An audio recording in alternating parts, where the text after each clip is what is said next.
Today we are celebrating patio season with 3 sunny sangria recipes.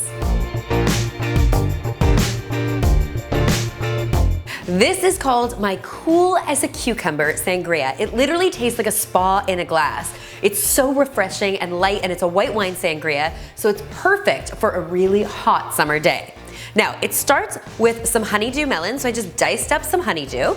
And then just slice some cucumber really thinly. I like to leave the skins on because I think it gives it some added color. Then we're going to add some chopped fresh mint. Now when you're making this sangria, you want to make sure you're using fresh herbs. They're so delicious and they are just going to give this such a nice refreshing flavor. To that we're going to add a 1/4 cup of simple syrup. It literally was just 1 part water to 1 part sugar on the stove. I let it boil until the sugar dissolved, and then I cooled it completely until it thickened up a little bit into a syrup. And then we're gonna add 1 bottle of white wine. Now, I prefer Sauvignon Blanc for this recipe, but you can really use any white wine you have on hand.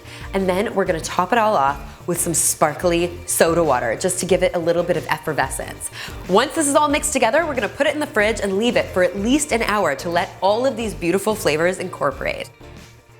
This is my Just Peachy Sangria. Now what's amazing about this sangria is that it uses sparkling wine, so it's got a beautiful effervescence. It also uses all the tastes of summer. Peaches, raspberries, and fresh basil. So beautiful and so easy to make. So we're gonna start with 1 cup of peach puree. Now I use just frozen peaches and a little bit of water to get this puree happening. Then I've used some chopped fresh basil. This is going to infuse it with a little bit of an herbal flavor and just take it to the next level. To that we're gonna add 1/2 cup of raspberry liqueur. I love raspberry liqueur, it literally just makes everything better. A 1/4 cup of simple syrup just to add a little bit of sweetness. Next up we are going to add our bubbly. You don't have to use the good stuff here, you can use sort of the cheaper stuff because it's gonna be mixed together with all this deliciousness. Woo! And in it goes. Don't be afraid, you can't make a mistake here.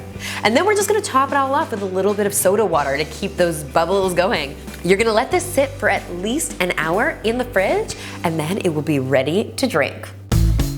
This Seeing Red Sangria screams summer, and I love it because it's an antioxidant powerhouse, which makes me feel a little less guilty for drinking it.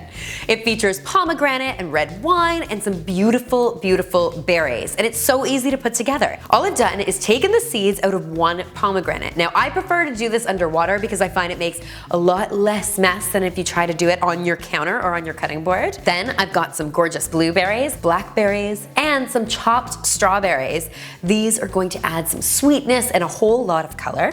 We're also going to add 2 sprigs of rosemary. To that, we're going to add 1 cup of pomegranate juice. Now, if you have pomegranate liqueur, you can use that instead. It's equally delicious, but I would suggest cutting it down by about half. A 1/4 cup of simple syrup just to add a little bit of sweetness. I've got some beautiful red wine here. We're using a Pinot Noir. You can use whatever kind of red wine you like. And finally, we're gonna top it with some sparkly soda water. We'll give this guy a stir. And in the fridge, it's going to go for about an hour. You should definitely give these delicious sangrias a try. I promise you will not be disappointed. And of course, subscribe to The Domestic Geek for more great recipes just like these.